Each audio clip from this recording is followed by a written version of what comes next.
Welcome to another episode of Casual Cinephilia, where enthusiastic amateurs talk very passionately about movies. I'm Ian. I'm Lorian, and today we are going to be talking about Borat Subsequent Moviefilm, etc. And I I'm can't just remember the whole title. I'm pretty sure you got it right. The Borat Subsequent Moviefilm. Yeah, you nailed it. First There's try. there's like a separate subtitle also. I'm sure, but who cares about subtitles? Great. Which there's a lot of subtitles in this movie. Yes. So I'm going to, before we go into the review, first off, spoilers. We're going to be spoiling this movie. It is available on Amazon Prime. So if you've got that, you can watch it right now. But the thing I wanted to go into is that I am a sympathetic movie watcher. And so when something is funny, I get into it. And something's exciting, I get excited. When something is scary, I get scared. That's why I don't like horror movies, because I get too into it. And when a movie is cringy or a show is cringy, my anxiety goes through the roof. I have just sympathetic anxiety for cringy or anxious moments in TV shows and movies. Like, it's really hard for me to watch The Office. Sure. Because it is like 100% cringe. Like, I know it's a good show and it's very funny, but it's hard for me to just sit down and watch it because I get so cringy. I did not like the first Borat movie. Why did you pick this? I didn't either. Because I had heard good things about Borat 2. Okay. And there were definitely moments of unbridled cringe that I genuinely struggled through in this movie. Sure. But in the end, I actually really liked this movie. Like, it was offensive. It was disgusting. But by the end, I really liked this movie, and the relationship between him and his daughter, as messed up as it is, was actually kind of heartwarming at the end. Sure. So I don't know. I felt like this one actually had more of a storyline, and I genuinely liked this movie compared to the first one. I have a hard time with watching things, and this is most all of Sacha Baron Cohen's movies that he creates, that I don't like watching things that people don't know they're involved in. Mm-hmm. And even though I disagreed with almost every person who was on screen in that scenario in this film, I just don't like watching people be had. You know? Yeah. I mean, it's such a setup. And it's admirably done. Like, I am so impressed that they can cobble a movie together out of the way they make movies. Yeah. But it just, every time I'm on screen, I'm like, damn, these people. I just feel bad for all the lunatics. But I think it's necessary, though. Like, Well, sure, I guess. I already know they're out there. So for me, it's like... But I feel that you and I have a unique point of view. I guess. Explain that, though. Well, How is our point of view unique here? Well, you know, our upbringings, our current profession, our working relationships, we've met a lot of nut jobs. And, you know... And I'm not even talking about our clients in some cases. No, definitely not. Most of the cases, actually. Clients are usually great. Clients are usually the more sane ones, yeah. But, like, we've met a lot of unbalanced people, and we've had to deal with a lot of them. And a lot of people don't. And I think this movie, this style of movie, this rogue rogue mockumentarian Sure. Sounds is good to me. like it puts spotlights on very uncomfortable things. And I Sure. think that is necessary. And he Sure. Sacha Baron Cohen, I genuinely dislike most of his movies, but I respect the spotlight that he uses because he uses humor, he uses comedy Right. to point out really fucked up things. And I can totally see why someone would like his movies. They're Yeah. funny for the shock value. Hmm. I just don't like that. Yeah. But the movie did have its redeeming moments. I Yeah. wasn't. I had to watch some of it twice because my roommate also was watching it after me. Yeah, there's some really rough spots, but there's also some really good spots. Like the whole bit with the babysitter, Uh huh. the black grandma babysitter, and just how pure and like encouraging and empowering that woman was to try and help the Sure. daughter. I just like that whole sequence was hilarious and heartwarming and sweet. And Mm-hmm. the fact that she I'm pretty sure like when she's with the daughter that was unscripted, and I'm pretty sure the change of Borat at the end was probably scripted. Like she was aware of it by then, but Maybe, yeah. maybe, who knows. I mean, he's But dressed as Borat at that point. yeah. And but I just love that it's comes to this like heartwarming conclusion, and he ends it with, "Will you be my new black wife?" It's like, Right. "No." It's like, "Okay," Ugh. and then just runs off. It's just like it was such a beautiful ending that just crashed and burned at the end, and it was so funny. Right. Ugh, Ugh. this She movie was fun. is. Go ahead. No, she was good. That was all I was going to say. She was like one of three good people in this movie. Yeah, her, the the bubbies. Um, I'm trying to think of what the other one was. I was thinking her and the little Jewish ladies. Yeah, I'm pretty sure that's That about was it. it. That was it. Yeah. Yeah. Well, this is such a timely release. Yes. You know, I mean, like I once again, I am shocked and impressed how quickly they turned this around, especially with, I mean, the editing process for these must just be hell. oh, I'm sure they have hundreds, if not thousands, of hours of footage. You have to. In order to have a storyline that cobbles itself together, Hmm. they have to, first of all, have all that footage, but then they have to go through it while filming so that they can get connective shots with the actors. Yeah. It's insane the amount of work this must have taken. I fully appreciate that. But how did they do it so fucking quickly? We're literally still in the moment the movie is talking about. Yeah, it And the literally. moments lasted less than a year. No, Their seriously. turnaround on this was maybe 5 months, which is insane. The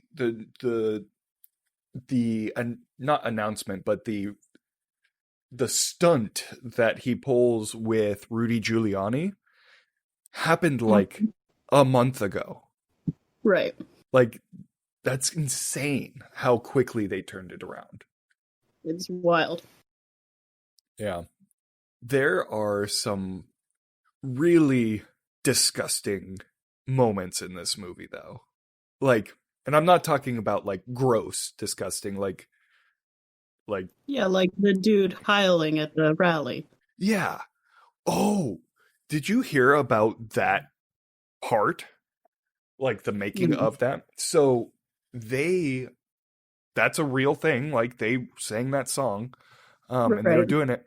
But they actually cut out at the end. He like starts going into like the next few things are about like bashing Trump.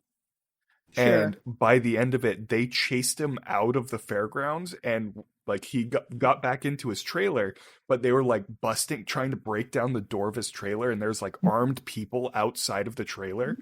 I Like believe it. like Sacha Baron Cohen almost got murdered at that rally. Right. Like that. I mean, talk about just sheer will in trying to make this movie. Like, that guy's got some cojones. Like, I don't even Uh-huh. know how And else he to puts explain them on display so often. it. He really I just wish does. he would stop doing that. There are so many penises in this movie. Yes. There's a chair penis. There's ugh, just the whole barber scene was so uncomfortable. Mm. Just God. Oh, and the ball scene. Like Yeah. that one made me disgusted not only visually but like humanitarianly.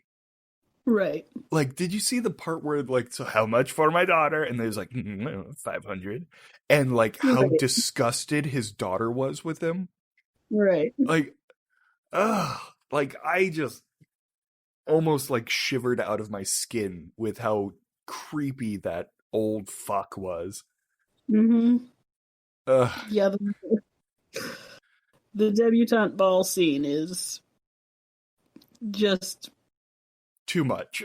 I I don't understand why that's still a thing. Yeah, How? How? I Mm, I don't know. And then their dance number started off hmm. so innocent and ended so not. Yeah. But I mean, you knew where that was going. Yeah, the fertility dance. So wrong. Uh, Ugh. I'm pretty sure Sacha Baron Cohen got arrested at least 3 times in this movie. hmm, Like I that sure. like at That I least would detained. Like after bringing in the model or what not model, but the dressing up as Trump in the Pence sure, yeah. rally. Like he was escorted away by law enforcement in that one. Right. But like I don't know. I maybe because I have just heightened anxiety, but I couldn't even imagine trying to do something like that. Like Well, yeah, it's literally insane. It could get you killed, I which is in itself literally insane. This is literally insane, people. man, I I honestly want to encourage people to watch it just for the spectacle of it all. I mean, it's just insane the things that he Sacha Baron Cohen and his team get away with. What was her? Maria Bakalova, who plays Uh-huh. Tutar.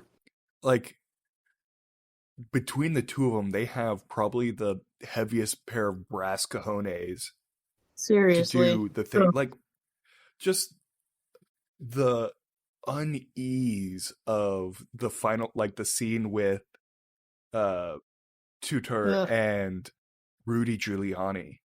Uh-huh. Just the feeling you get when there's a monster in a room in a movie and you're just waiting for it, the jump scare, that just like uneasy, like tense feeling.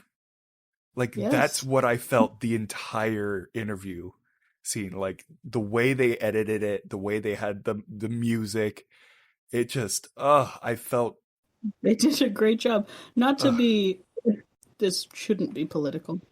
mhm. But Yeah, I know that feeling in real life. They did an incredibly good job of replicating what it's like to be in a room with a predatory man as a woman. Oh man, That feeling is a thing that every woman you know has felt. that's crazy. It I was don't know. it Yeah, that part of the movie was like, "Oh my god. How is this happening? I How is this happening in real life?" Because it was happening in real life. She was not a real person in that scene, but he was. well, in the fact that like he was under the impression that she was only 15. Was Uh, he? I'm pretty Was that brought sure. up at all? Say it again. Was that brought up at all in his section? I don't know, but the character that she The plays character is is 15. definitely supposed to be 15, but she's definitely dressing above 15 in that scene, and I don't remember it ever being mentioned. So he That's might not true. actually be under that impression. That's fair. That's fair. Either way though, going Yeah, into a back room with right. the girl It's gross. A mic tech with takes your alcohol. microphone off. It's Ugh, just, it was all gross. All very gross. yeah. Ugh, I don't know. I just having done a lot of videography in Right. my past, like whenever there's a female like that is mic'd up, like I either have a female assistant help me or Right. I mime how they can do it themselves. Like I just feel like I don't know, decency. Like you don't put yourself in that situation. Like and Right. don't force the other person to be in that situation. I hated that scene so much. And It was un- I don't want to get political at all, but fuck, like, ugh, fuck. Yes. I don't have any words for how disgusted I am at that Yep. interaction. God, Sacha Baron Cohen's a madman and a monster and a genius, and Yeah. I there's no other way to describe him other than all of those combined. Yeah. Definitely.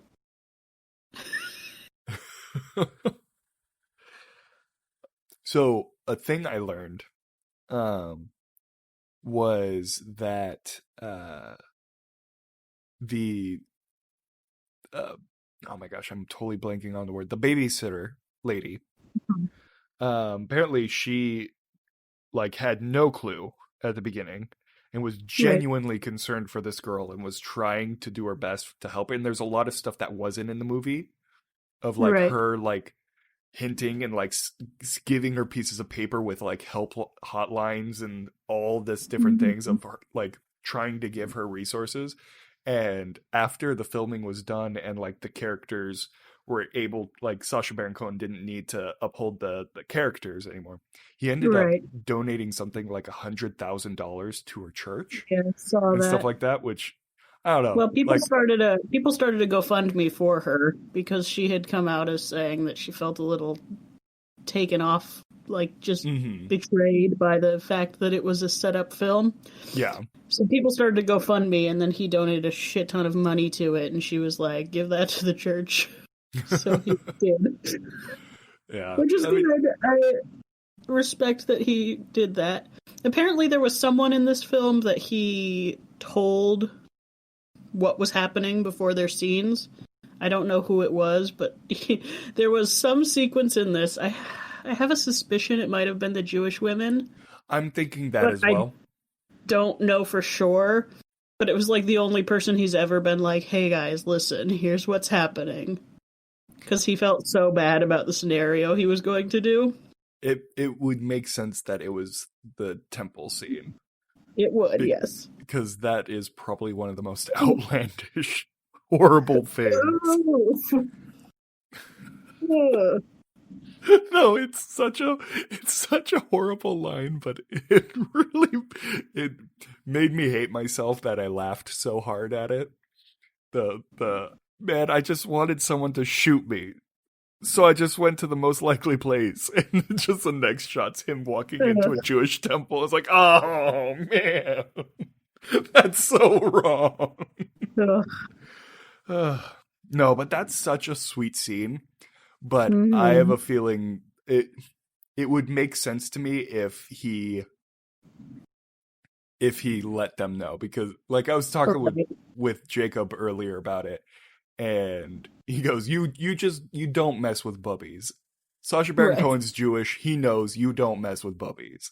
And it's Right. like that makes sense to me. If that came out not as, I wouldn't say scripted, but at least forewarned, Sure. that would Right. make sense to me.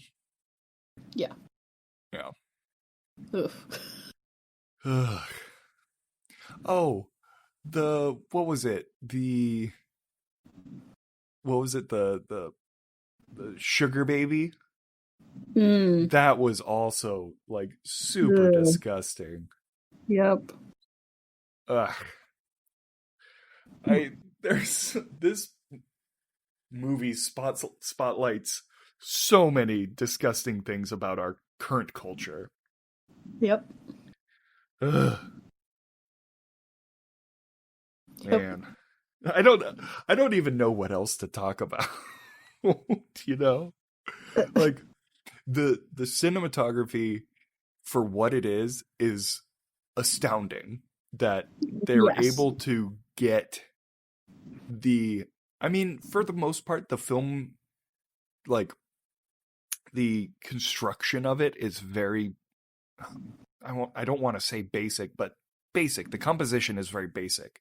But the Sure. fact that they were able to get proper composition Sure. in a rogue mockumentary style film, like it astounds me how well crafted it is. That it can feel basic. Like that I feel takes way more effort than people realize, is making something this sporadically filmed feel not boring, and basic is the wrong words, but documentary like, just vanilla. Sure. It feels vanilla. And like that, I don't think people realize how difficult that is for what Right. they're actually doing. I mean, fuck, just take your camera to, or, your phone to any rally. I'm sure there are a million happening all over the United States right now. There Yeah. always are. Yeah. And try and get steady, centered footage of literally anything. Without them really noticing you. Right. Like that's that extra spice that just blows me away with his team. Like I'm sure there's these people realize that there's cameramen, but I don't know. Sure, but It just, knowing what you're doing enough to blend in as a part of whatever setting you're trying to be a part of. yeah. Ugh. So impressive. So impressive. All right. Do you have any final thoughts about Borat? Um, not really. No? Not really. Good job. Three good people in this movie. Three good people. Yeah. I think my final thought is I encourage you to watch this movie because of the spectacle. But if you are sensitive to cringe like I am, be wary because it is very cringy. Or if you're wallowing in despair at the heart of our country, like I am, maybe it's a lot. Yeah. Yeah. Anyways, should we talk about what movie we're watching next? Probably. So, the next episode will be coming out right before Thanksgiving, so we thought it appropriate to watch a Thanksgiving movie. And when Ian Googled those, Yep, I Googled Thanksgiving movies. The only one that stood out to me was Knives Out. I don't even know if that is a Thanksgiving movie. We'll find out when we review it. Yes, we will. I think it's going to be up there like how Die Hard is a Christmas movie. Oh, so it won't be a Thanksgiving movie then. It'll probably be set in and around the time of Thanksgiving, but probably have nothing to do with Thanksgiving. Yeah, that's fair. I mean, I've seen it before. Which is the American way. Okay, great. Oh, man. Well, this movie has messed with me. Yeah. Anyways, we should probably thank our patrons for helping make this possible. Jenny, Jake, Pam, and Graham, you guys rock. Thank you. And on that note, that very defeated note, this has been another episode of Casual Cinephilia. Thank you for joining us. Bye. I see the crystal raindrops fall, and the beauty of it all is when the sun comes shining through to make those rainbows in my mind. Then I think of you sometime, and I wanna spend some time with you. Just the two of us.